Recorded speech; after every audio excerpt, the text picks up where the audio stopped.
Seconde épître de Paul aux Corinthiens, chapitre 1er. Paul, apôtre de Jésus-Christ par la volonté de Dieu, et le frère Timothée, à l'Église de Dieu qui est à Corinthe, et à tous les saints qui sont dans l'Achaïe. Que la grâce et la paix vous soient données de la part de Dieu notre Père et du Seigneur Jésus-Christ. Béni soit Dieu, le Père de notre Seigneur Jésus-Christ, le Père des miséricordes et le Dieu de toute consolation, qui nous console dans toutes nos afflictions, afin que, par la consolation dont nous sommes l'objet de la part de Dieu, nous puissions consoler ceux qui se trouvent dans quelques afflictions.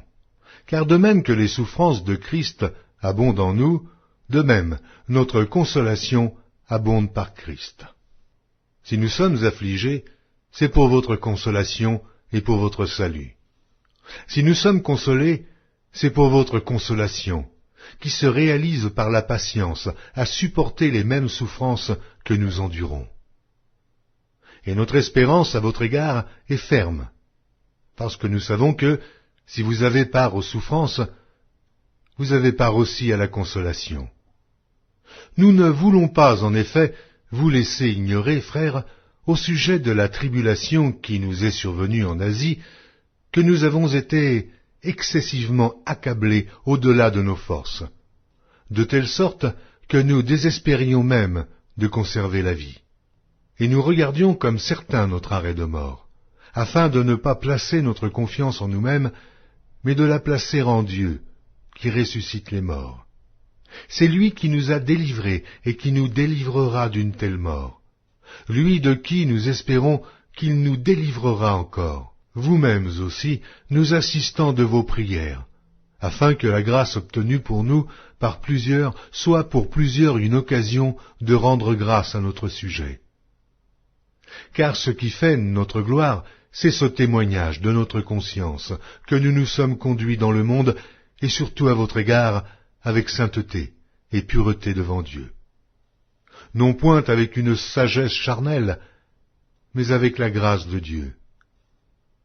Nous ne vous écrivons pas autre chose que ce que vous lisez, et ce que vous reconnaissez, et j'espère que vous le reconnaîtrez jusqu'à la fin. Comme vous avez déjà reconnu, en partie, que nous sommes votre gloire, de même que vous serez aussi la nôtre au jour du Seigneur Jésus. Dans cette persuasion, je voulais aller d'abord vers vous, afin que vous eussiez une double grâce. Je voulais passer chez vous pour me rendre en Macédoine, puis revenir de la Macédoine chez vous, et vous m'auriez fait accompagner en Judée.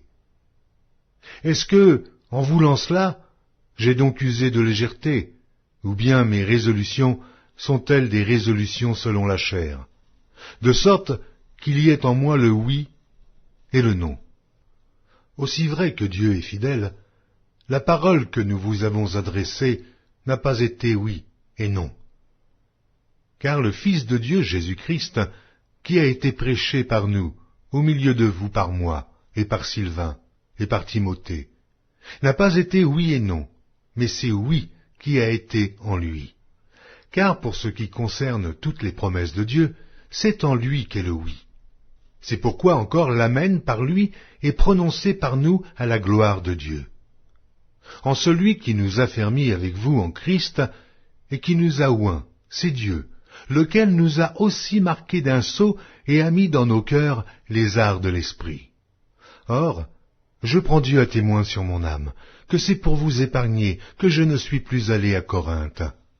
Non pas que nous dominions sur votre foi, mais nous contribuons à votre joie, car vous êtes fermes dans la foi.